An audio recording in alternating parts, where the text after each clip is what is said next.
Hisser la grand voile et se laisser porter par les flots, la voile sonne comme une bouffée d'air pour les enfants de la saga. Même si le vent est parfois capricieux, l'esprit d'équipe règne en maître.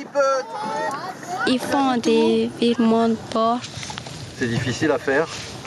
Oui, quand il n'y a pas le vent. C'est de voir beaucoup de personnes, beaucoup d'amis et de savoir faire la voile. J'ai fait du dragon et du teddy. J'ai appris comment on remonte quand ça t'ahourit le bateau. Ici, chaque semaine, environ 150 enfants participent à des activités de plein air, à la protection de l'environnement et à l'éducation marine, comme ici avec l'apprentissage des nœuds, sous l'œil avisé et amusé des moniteurs. En parallèle de la voile, il y a d'autres activités nautiques comme le paddle, comme le kayak. Il y a aussi, j'allais l'oublier, un atelier sur le bouturage de corail qui est bien animé aussi, qui sensibilise les enfants à cette protection nécessaire. À la saga, on bouge beaucoup.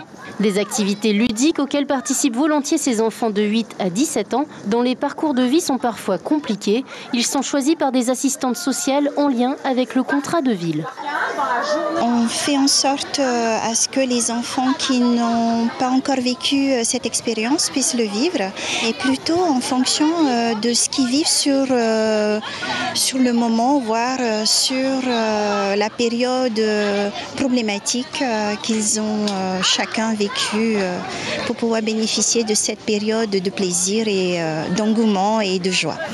La 30e édition de la saga prend fin dimanche. Au total, près de 20 000 jeunes ont participé à la saga depuis sa création en 1993.